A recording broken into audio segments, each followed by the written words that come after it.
Do you have a moment? Oh, yes, of course. Sorry to keep you. Please, take a seat here. At my stepson's open house day, his teacher called me aside. Please divorce your husband. What?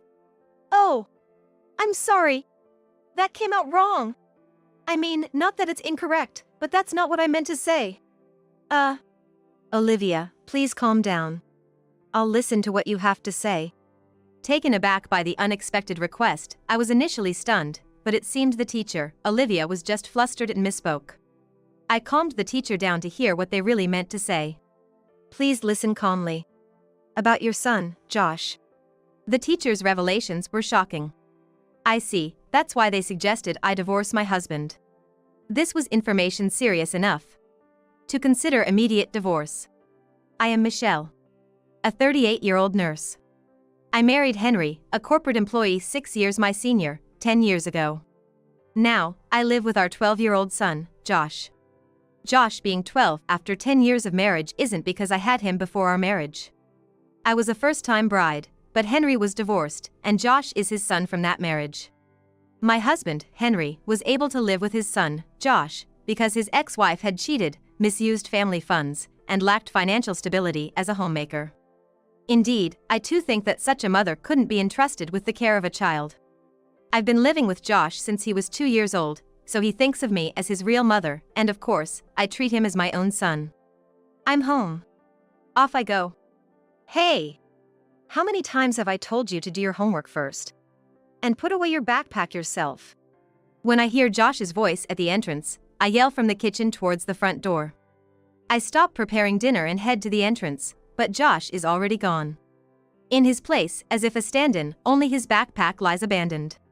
Josh prefers playing outside to video games. He tosses his backpack at the entrance and immediately heads out to play after school. I always scold him for not doing his homework or for leaving his backpack unattended. Yet, while I scold him, feeling the role of a mother brings me a secret joy. Despite my exasperation, I pick up his backpack with a smile and take it to his room. Okay, I'm counting on you for the morning. Sure thing. Have a good day. One evening, after finishing dinner preparations, I started getting ready for work. As a nurse, I have night shifts and work on weekends. When I have night shifts, I can't make it back before Henry leaves for work and Josh goes to school the next day. And sometimes, I work day shifts on weekends, so I'm often not home. But when I'm absent, Henry takes care of the house. His cooperative attitude in household chores and parenting makes our lives smooth, and so far, we've led a happy life without any major troubles. But in the 10th year of our marriage, this happy life seemed to be coming to an end. When our family of 3 sits down for dinner, Josh usually tells us about his day. Listen. Today I saw a bird catch a bug. It swooped down from the sky, snatched it, and then zoomed back up. That must have been quite a sight. Sounds thrilling. Josh talks excitedly, but as he's a grade schooler, his stories aren't particularly interesting to us adults. Still, we lovingly listen, nodding along as he eagerly shares his experiences and thoughts while ignoring his dinner. These moments make me cherish our family dinners the most. But one day, our usually joyful dinner took a gloomy turn. Did you have fun playing with your friends today? Not really. That's odd. You had more time to play today, being Sunday and all. Where did you play? The usual park. Usually, Josh is chatty during dinner, but suddenly he becomes curt, engaging in minimal conversation. The silence during dinner, without Josh's voice, feels lonely, and the clinking of utensils echoes emptily. Additionally, Josh has become aloof not just during dinner but throughout the house. Josh, do you want to play a game with Dad? No. Previously, after dinner, Josh would watch TV in the living room, play games, or just lounge on the sofa. But now, he immediately retreats to his room as soon as he finishes eating. Seeing this change in Josh, both Henry and I are worried. Did something happen to Josh at school? I wonder. He doesn't seem to hate going to school, and he heads out to play as soon as he comes home.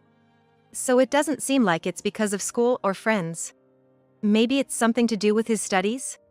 We can't say for sure right now. No matter how much Henry and I discuss, we can't find the answer. But asking Josh doesn't resolve anything either. You've been quite quiet around the house lately. Is something wrong? It's nothing. Okay, if you say so. My son, Josh, didn't share anything with me. I understand that he might have things they don't want to tell their parents. But until now, he'd always talked about everything excitedly. So, being brushed off with just an "it's nothing" felt like a nail being driven into my heart. I wanted to press for a reason, but I feared pushing too hard might backfire. So, I decided to just watch over him for a while. 10 days after Josh's behavior changed, he suddenly said, "Listen. Today, our teacher forgot their textbook in the staff room during class. How is she planning to teach, I wonder? Isn't our teacher, Olivia, quite young? Maybe she's just overwhelmed with work. It's not right to laugh at others' mistakes." Josh was having dinner but continued talking without eating. His mood seemed to gradually return to normal after about a week. Though I didn't know the reason, I was relieved and listened to him more cheerfully than before. I thought the issue was resolved. But it seemed to be only temporary. "Since it's Sunday, you must have had lots of fun playing, right? Did anything exciting happen?" "It's nothing." "So, what did you play today?" "Soccer." A few days later, Josh became curt again. His words felt like another nail being driven into my heart. Like before, I lightly probed. "You've become quiet again. Is something bothering you?" "It's nothing," he replied with more force than usual and left for school, slamming the door. Henry, who was about to leave for work, had witnessed our exchange. "He'll be back to normal after a while." "Really?" This time he seemed more upset. "Are you sure it's okay? Kids these days are different from when we were 12. Josh is more grown up than we think. Treating him too much like a child might backfire. Let's just watch over him like before." Henry unhurriedly and left for work. Although Henry suggested just watching over Josh, I felt something wasn't right. I didn't have a particular reason. Maybe just a mother's intuition. Yet, I also thought Henry's words about not treating Josh too much like a child were valid. Torn about what to do, I returned to the living room, pondering. Back in the living room, I noticed a printout left on the table since last night. It was an invitation to an open house day. That's right. The open day is coming up. I should talk to Olivia, the teacher. I only knew about Josh's life at home, so learning about his school life might give me clues to solve the problem. I went from not knowing what to do to deciding on my next step made me feel a bit lighter. On the day of the open house, Henry couldn't take the day off, so I went alone. Arriving at the school, I confidently headed to Josh's classroom, familiar with the routine. Children's reactions to the open house varied. While sitting in their seats, some smiled and waved at their parents or talked loudly, while others shyly continued to look forward. Josh kept glancing my way. "Yes, I know the back of the classroom is interesting, but let's start the class," announced Olivia as she entered. The children turned their attention forward. It was my first time seeing Olivia, and this was the first open house of Josh. Although Olivia looks dignified, as Josh had described, she was quite young. Probably in her mid to late 20s. It seems young teachers are as popular now as ever. Josh and his mates fondly called her Olivia. While observing Josh's class was one goal, I also intended to talk to Olivia. I joined the parent-teacher meeting after the open house. The meeting was also attended by Olivia, and I planned to speak with her afterward. "As this concludes our meeting, thank you all for attending." As the meeting ended, I wanted to talk to Olivia before she left or other parents approached her. Trying to look unhurried but feeling anxious, I moved towards her. But before I could speak, Olivia called out to me. "Josh's mom, do you have a moment after this?"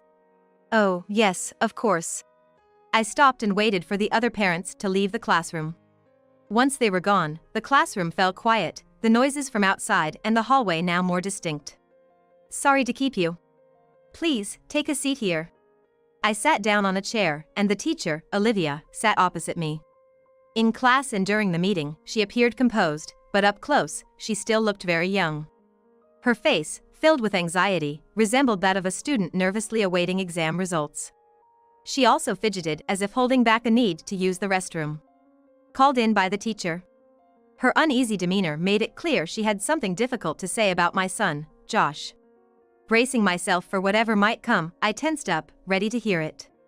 "Please divorce your husband." "What?" I was prepared to hear something about Josh. But Olivia's words were about my husband, Henry, and she was asking for a divorce. I was stunned by this unexpected turn. Oh, I'm sorry. That's not what I meant. Well, not exactly.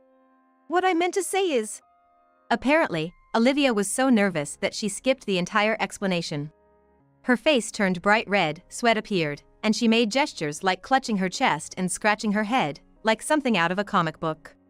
It was a reminder of how young she still was as a teacher. Olivia, please calm down. I'll listen to what you have to say. Regaining her composure after my words, Olivia took a deep breath and tried to settle down.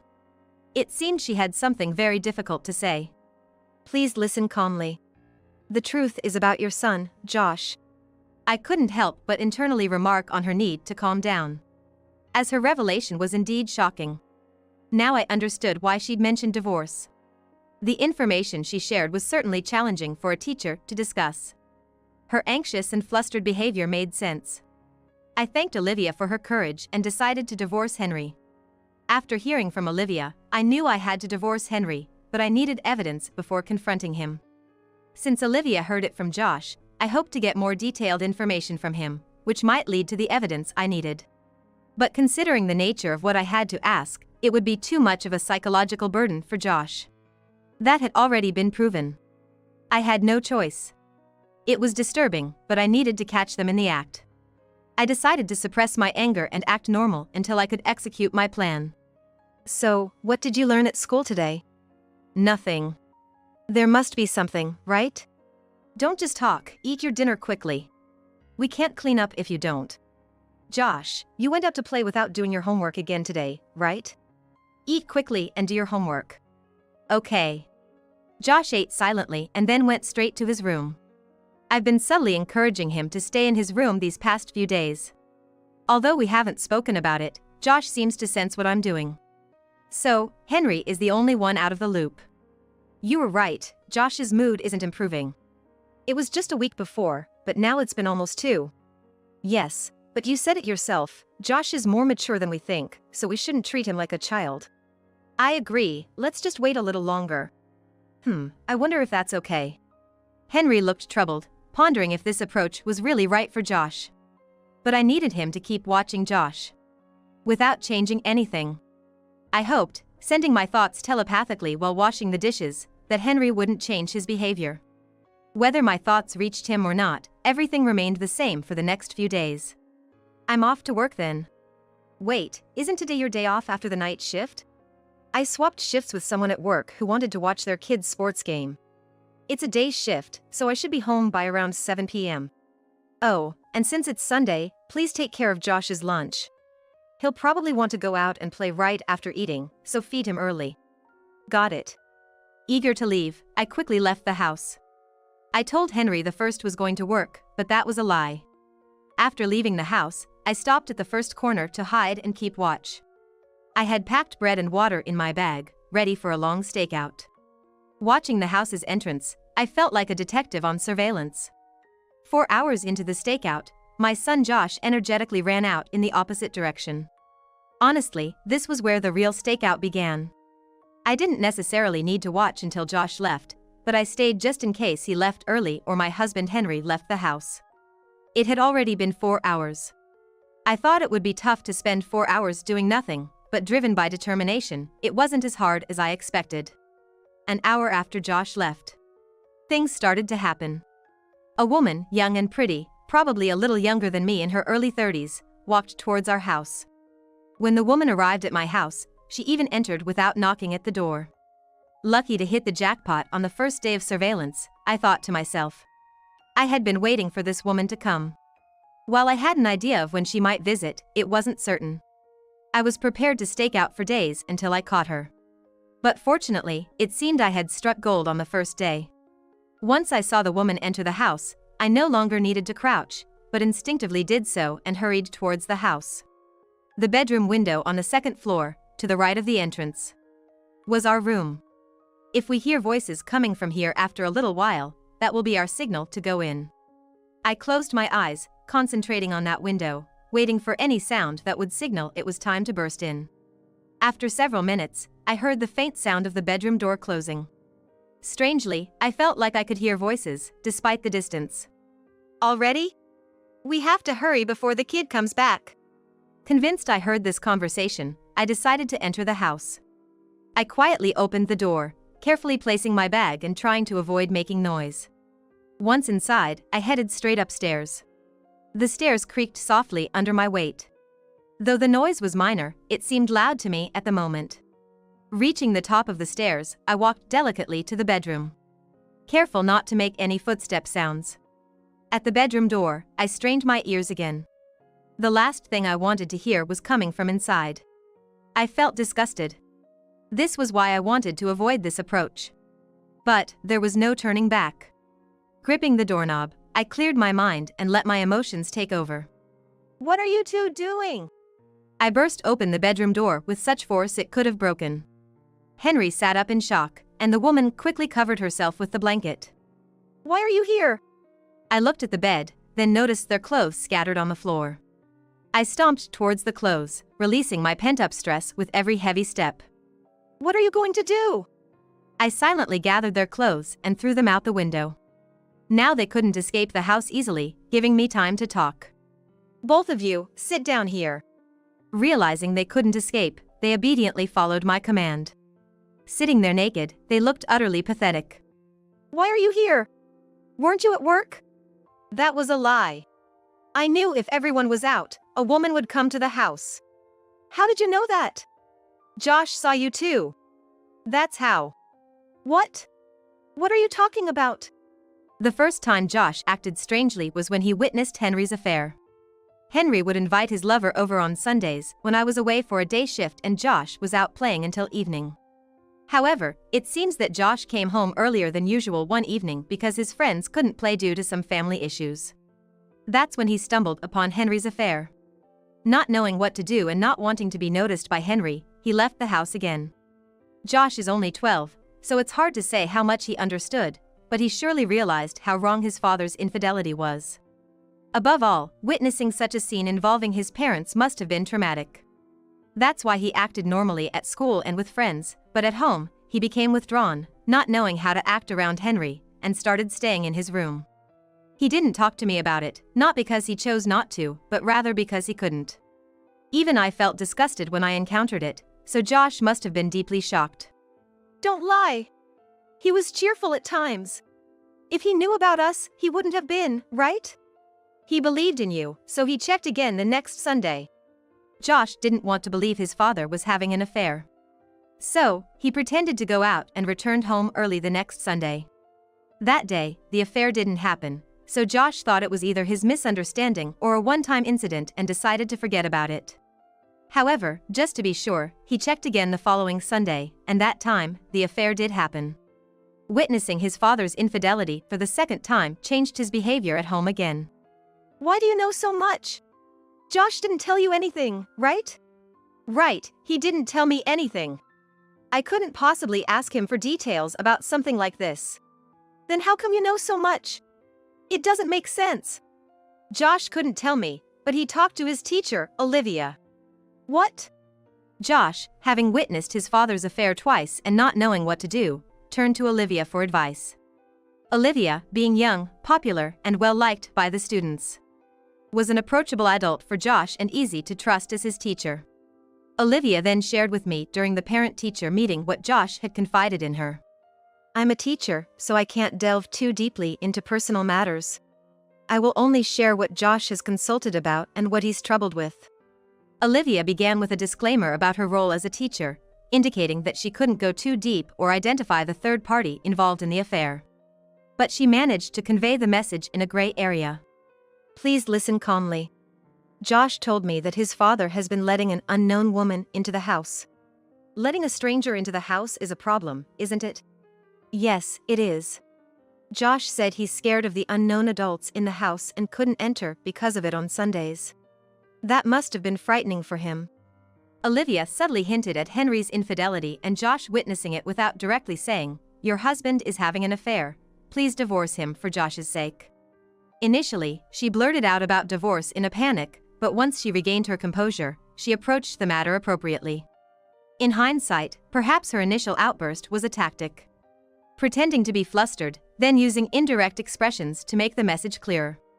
Thanks to Olivia, I got enough information and didn't need to ask Josh directly, which led to my strategy of surveilling the house on Sunday. You've been caught in the act, so no need for further evidence, right? Will you agree our divorce right now? Divorce? Of course. I can't stay married to someone who brings women into our house. Hey! You, be quiet. I ignored the woman, prioritizing dealing with Henry. I presented Henry with the divorce papers I had prepared, making him sign while still naked. Even after 100 years of love, seeing such a pathetic sight would cool any affection. Why did you have an affair? You divorced your previous wife because of her affair, you know how terrible it is. Why would you do the same? Well, you and Josh were off and out, and I met someone nice. So, his desires overpowered him, even though he had suffered from infidelity himself. Not all men cheat, but maybe that's just how some men are. At least Henry turned out to be the worst kind. Glancing at the other woman, she glared at Henry with a fierce expression, like a wrathful deity. She wanted to say something to Henry, but seemed to be holding back, fearing I might yell at her again. Her fists were clenched and trembling. Finished signing? I'll keep this for now. We'll talk about the details later. Details? Completing this paper alone won't finalize the divorce, right? We need to discuss things like property, don't we? I had Henry sign the documents, but I still needed to consult a lawyer. Still, having him sign them was important to have proof of his intention to divorce, just in case. Yeah, we need to talk. By the way, there's no way I'm leaving Josh with you. Josh is my son too, you know? He's my son as well. I plan to leave it to a lawyer, so be prepared for that. I'm leaving the house until evening, so could you two please leave by the time I get back?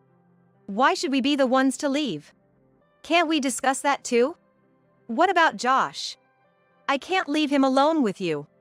Or are you suggesting I take him and stay somewhere else? Well, I guess. Okay, I'll leave. I decided to leave the two of them naked and leave the house for the time being. Descending the stairs, I was about to leave when I heard yelling from upstairs. What's going on here? Why do I have to suffer like this? I don't know what they were arguing about, but I think the woman involved in the affair is equally to blame. She should be prepared with Henry. With a smirk on my face, I slowly left the house. Having caught Henry in the act of his affair, I was able to finalize the divorce on almost my own terms. We went through a legal process and I decided to live with Josh. I was worried about the battle, but I managed to take Josh due to the nature of the divorce and his wishes being respected.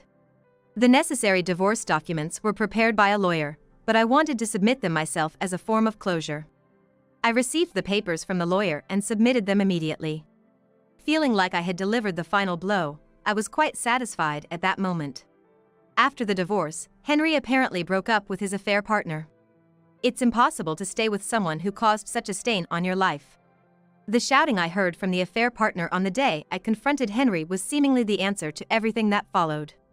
Henry lost his wife and precious son due to the affair, ending up alone. This must have made him realize that being the cheater or the one cheated on, both are equally bad. Josh and I moved out and started living in a rented apartment.